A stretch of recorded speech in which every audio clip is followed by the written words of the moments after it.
And now I'm going to go to the share screen, and we're going to get the Pirkei Avos share. One moment, we're about to get it. Let me get it first. Okay. Okay.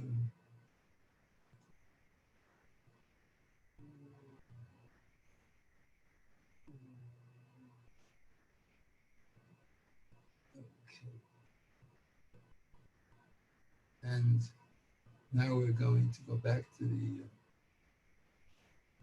the share screen. Okay, we're going to now go to the share screen once again and highlight this. And we're going to share the screen. Okay. Okay, so we have in front of us, we have Perek Daled, Mishnah Gimel. But I just want to review Mishnah Beis because Ben Azai is the one who's saying Mishnah Beis. Before we get to that, of course, we begin with Kol Yisrael Yeshnam Chelek Le'olam Haba. All of Israel has a share in the world to come. Shenemar, as it says in the Pasuk, V'amech kulam tzadikim, your entire nation is righteous.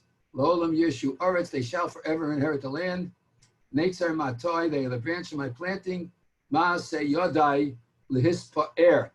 Now we're learning, we're back to Pirkei Avos Perek Daled, which we learned this Mishnah Ben Azai Omer, Heveirotz L'mitzvah Kalik V'achamura. That was the last Mishnah we learned. We are now going to be learning Mishnah Gimel. That was Mishnah Beis and Perek Daled. We're now learning today's Mishnah is Mishnah Gimel. Hu Haya Omer. This is another statement by Ben Azai. Hu Haya Omer. He always used to say, Al tehibaz l'chol adam. Do not make a bizayon. A bizayon means make a shame or make it despicable.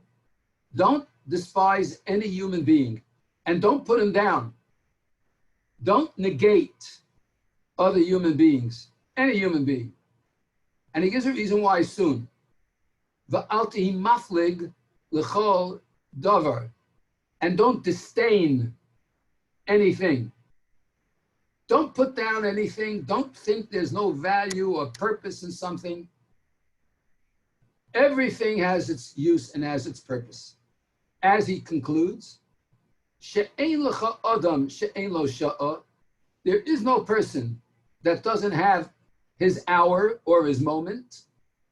Ve'ein lecha davar she'ein lo makom. And there is no thing in the world that doesn't have a place. Everything is time or place. Every single thing in this world can be narrowed down to either time or place. And the job of the Jew is to sanctify time and place. We sanctify time by davening at certain times, putting on tefillin and tzitzis at certain times, lighting candles at certain times, taking a lulav and esrog, eating only matzah, building a sukkah only at certain times. We also sanctify place. The home, the bayis, is a makom kadosh. There's sanctity in the house. The kiddushin of the husband and wife is the kadosh kadoshim in the inner sanctum. Every room in the house has its mezuzah by sanctifying the place that you're in. We have a Beis Knesses, which has sanctification, a Beis Medrash. Every single room in the house has Kedusha. People say, oh, really? When I say this, I remember a student asking me, you mean the bathroom has Kedusha? I say, yeah, yes. It's a lesser Kedusha. You can't say a bracha there, but the second you come out, you say one of the most lofty brachas in the world. The bracha of Asher Yotzaras Adam, the Chachma. Every single aspect of humanity has holiness. Some more, some less. Shabbos has more holiness than a Yom Tov. A Yom Tov has more holiness than a weekday. Every single aspect of Jewish life has different elements of holiness in it. And so Ben Azai is coming along and backing up, by the way, what he said before, if you'll take a look at it. He said, Ratz l'mitzvah kalik avachamura, because you don't know the relative reward of mitzvahs. We don't know which one has more sanctity and which one has less sanctity. So he comes along and he says, don't put down any man, don't negate any object, because there's no human being that doesn't have his time, and there's no such thing that doesn't have a place. Everything has either time or place, and time and place can be sanctified. The Medrash tells us that David HaMelech said in Tehillim, Avarcha es Hashem b'chol eis. I bless Hashem at all moments. The Medrash relates that David HaMelech said to HaKadosh Baruch Hu, Ribbono shel Olam, I figured out a purpose for just about everything on this earth.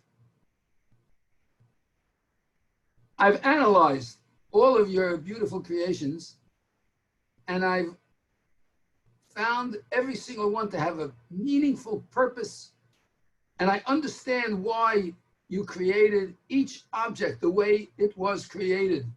And I've been able to fathom that. You blessed me with wisdom enough to investigate and find this out. But there's one thing, however, I don't quite get.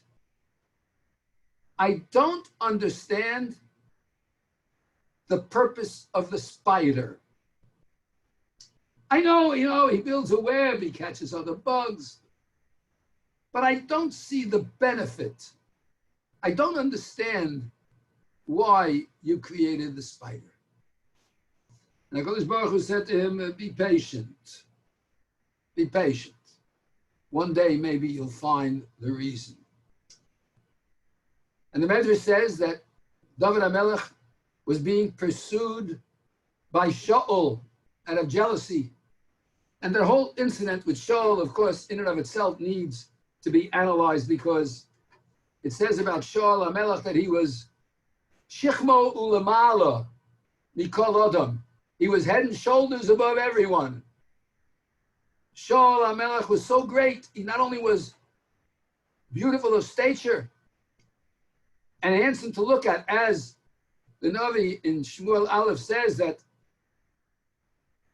when he met a group, he had to ask advice in terms of directions from them. And it was a group of young ladies, and they started asking him questions and talking to him. And the Rashi and the Mitzudas say, why were they taking so long to answer a simple question? All these girls were just told him he had to go to a certain place. What's the direction? All they had to say was that way, but instead they started talking to him, making conversation. And the Mitzudas says, because he was so handsome, they couldn't take their eyes off him. The Torah has an appreciation of aesthetics. And so Shaul was this brilliant, head and shoulders above everybody, and he's pursuing David HaMelech. Once he became king, jealousy set in. He was the most powerful man on earth at the time. But jealousy ruined him. Whether he was justified or unjustified, it's not our discussion. But he pursued David HaMelech. And David was running away, and Shaul and his minions were hot on his heels, and he was trapped practically. So he decided he must run into a cave. Maybe they'll find a secret passage in the cave, but he ran into the cave. There was no way out, and he knew if he came out now, he would be in trouble. And a spider came along and spun a web, immediately covering the cave. And when Shaul's deputies came looking, they said, no, he can't be in here. He would he would have broken through the spider web. The web has been here. So it can't be that he's in here. Let's go further. And it saved his life. It saved David HaMelech's life. And that's when he said, Avarcha es Hashem b'chol eis. I will bless Hashem at all times. Because every single object has its time and its place. The spider, if it was created in the whole world and all the billions and billions of spiders that exist on earth, if they only existed for that one moment to give respite to David HaMelech when he was running away from Shaul, and it saved his life, that in and of itself is enough. And we don't have to go in and ask, what's this for, what's that for? You know how many scientists, in the middle of the 20th century, doctors, a child would get colds all the time. And they would say, take out his tonsils. You don't need them. They're a vestige of evolution. They're unnecessary. They're a vestigial organ. Do you know that in the 1920s, they used to take out people's pituitary gland because they thought it was a vestigial organ? And when they did that, they made the person into a zombie? Because the pituitary handles vital endocrine functions, but they didn't know. So if you don't know, you say there's no purpose. Then they said tonsils have no purpose. Now I found out that tonsils are the first line against infection. Wow. Oh, so science, my dear friends, is a compromise between what you know now and what you will know 20, 30, 40, 50 years from now. But the Torah says every single thing has value. And if Ben Azai said it here, you can bet that this is 100% so. Ein lecha davar she'ein lo makom. There's nothing that doesn't have its place. Every single thing has its value. Every human being has its value. Al ti'ivaz l'chol adam. You shouldn't make fun of any human being. Now, I would like to share with you another interesting thing now. And we're going to do that from the Shulchan Aruch. And I'm going to go ahead a little bit. I'm going to try to get to 271 here. All right. And we're going to show you an interesting little halacha. Let's take a look at this. Okay. Okay. Let's see if it's here.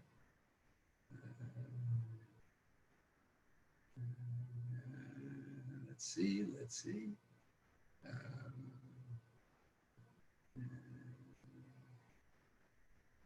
No. It's back here. It's before this. Before this.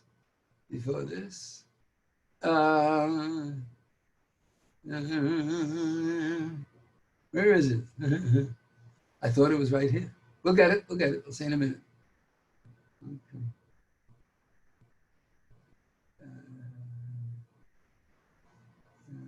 Nope, not here.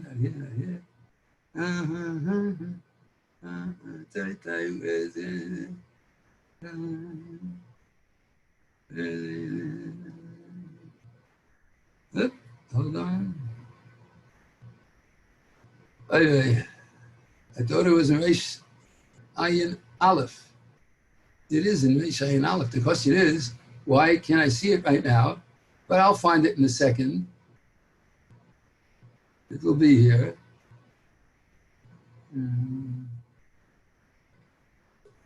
Let me get it from the Mishnah Berurah itself, and I'll look it up here. We'll get it right now in a second. I don't know why I thought it was right there. 1 second.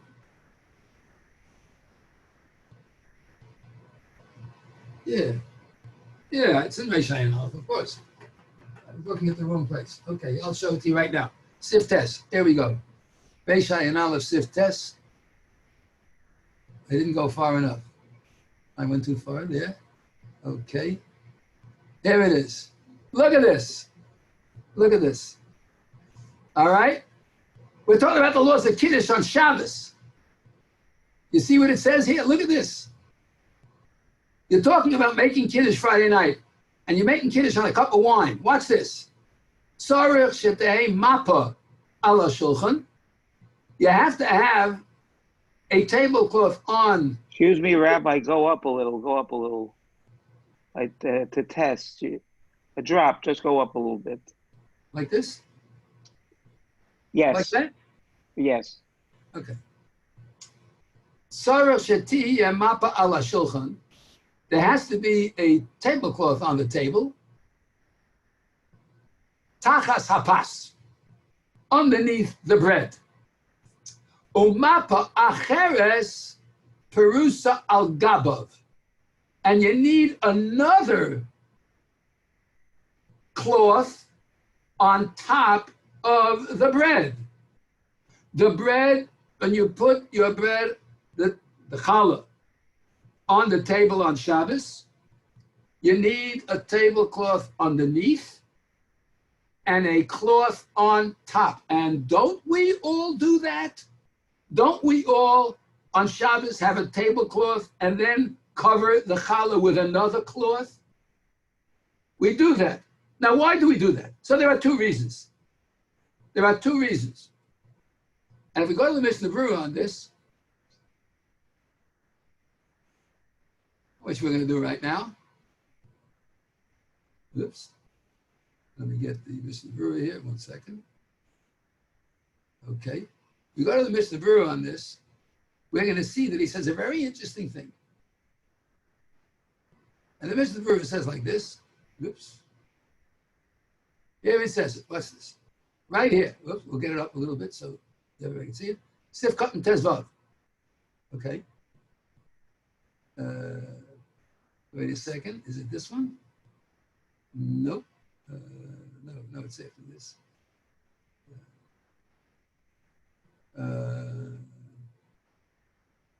Which Sif Katan is it? I thought I wrote it down.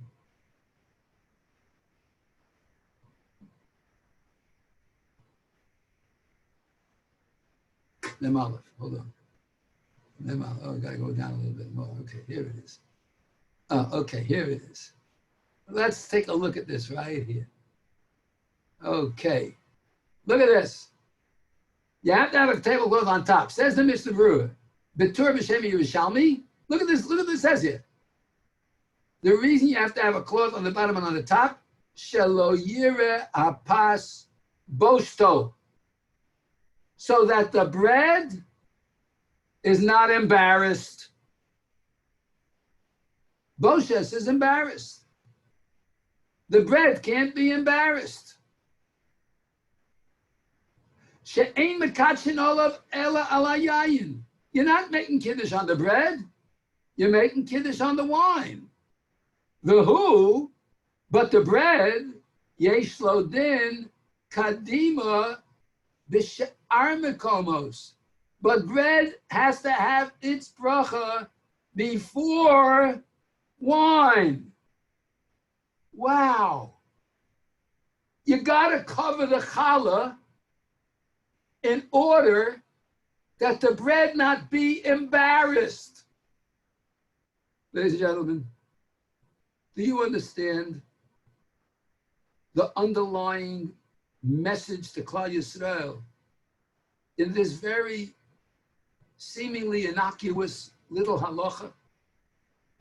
Do you understand what underlies this?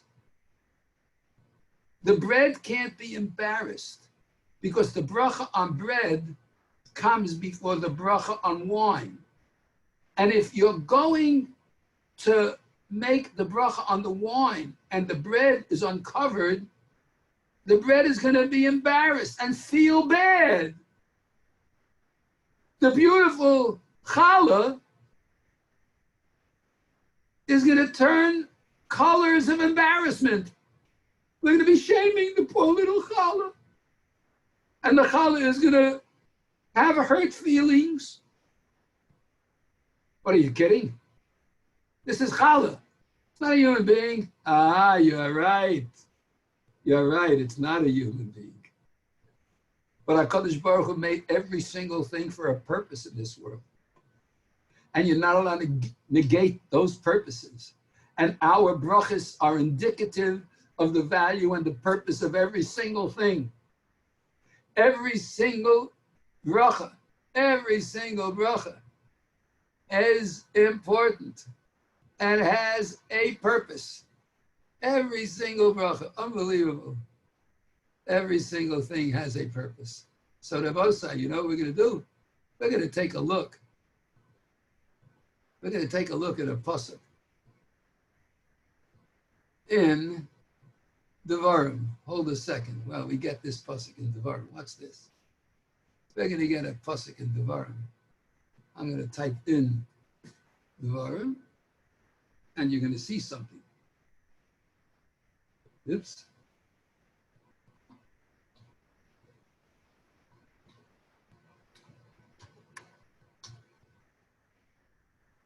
Okay, watch this.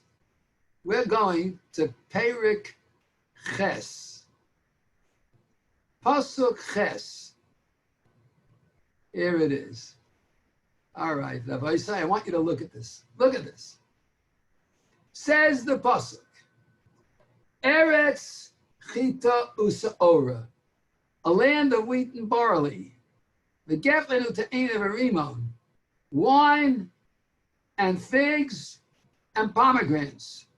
Eretz Zayis or Zeis Shemen, a land of olive oil, Udavash, and the honey of dates. In this pasuk, in Perek Ches, pasuk Ches in Devarim, you have the Shiva Minim: wheat, barley, grapes, figs, pomegranates, olives, dates. Now let me ask you something. Which bracha comes first? The bracha on bread or the bracha on wine? Look at the pasuk, you can figure it out. What's mentioned first in the pasuk? Wheat is mentioned first in the pasuk. Therefore, the bracha on bread comes first. What's the second bracha in the order of the seven minim? Barley. Wheat and barley is a motzi because you're making bread out of wheat and barley bread. And you are making a motzi. The first bracha in the order of the seven brachas comes hamotzi. That's the first bracha.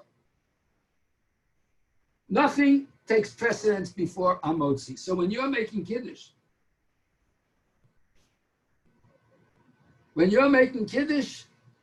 you're not supposed to make kiddush on wine unless the motzi is covered. Now, let's say you're making kiddush on Shabbos at lunch. So then you have to make bracha on kiddush first and then the mizonos. That's sa'ora.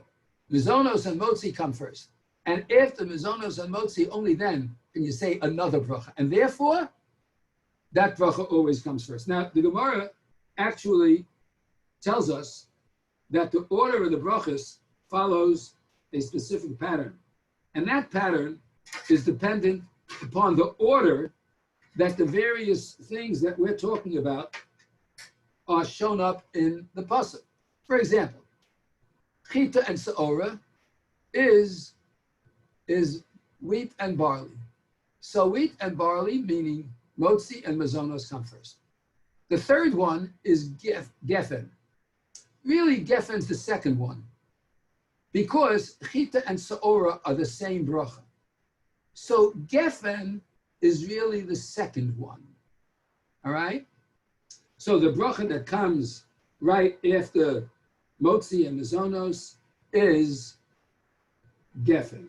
But there's a problem. There's a problem. And that is this. Did you notice that in this pasuk, there are 2 times the word eretz? There's eretz and eretz.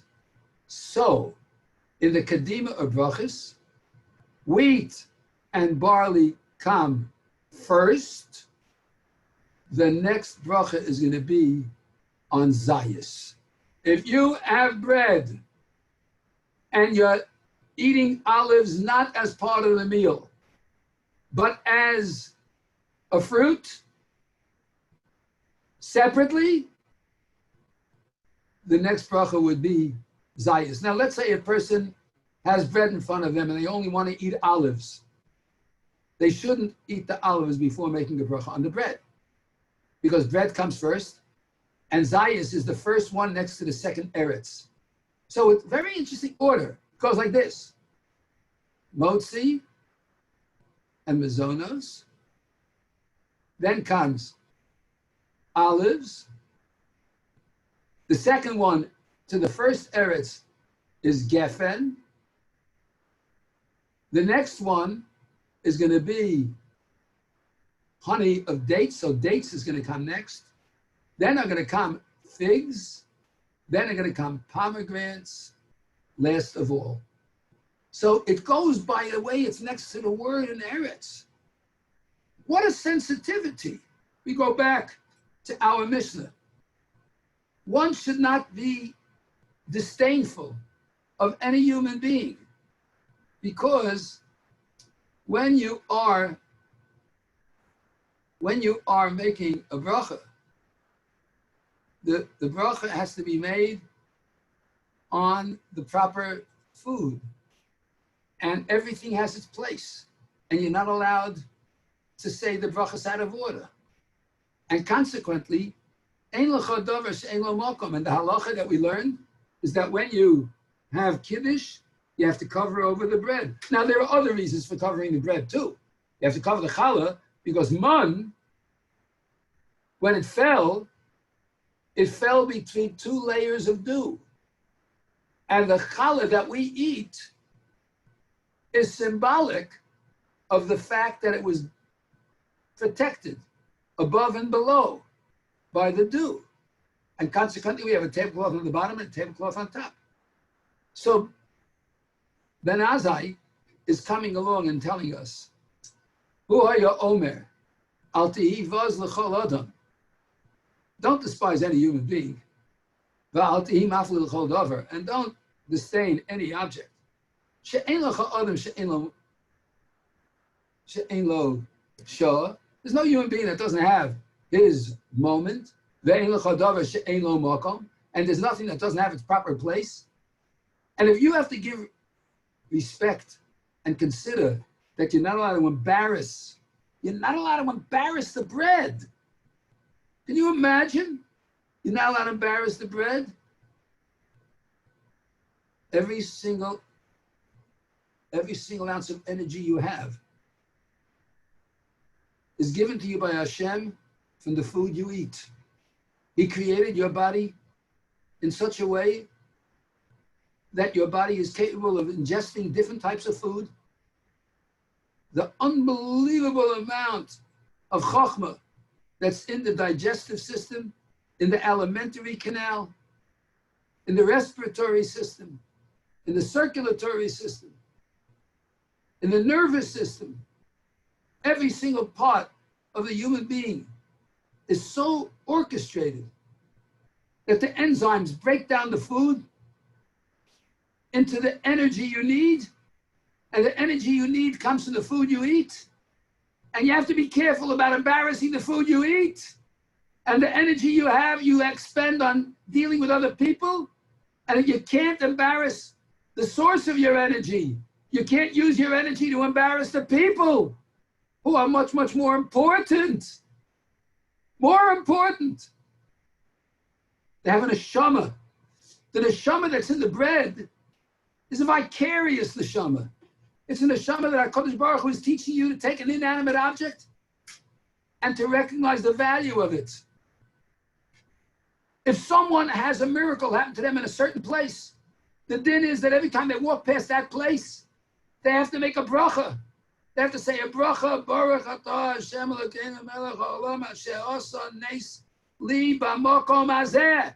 And do you know that if your father had a miracle happen in a certain place, or your grandfather had a miracle happen to him in a certain place, When you pass that place, you have to say, Baruch atah Hashem Elokeinu melech haolam she'asa nes la'avosai b'makom hazeh. I once saw a 9-year-old boy that the car hit the boy. He flew 30 feet. I saw it with my own eyes. He landed. Everybody was sure he was finished. He got up and he said, that hurts. Broke no bones. Had a few scratches.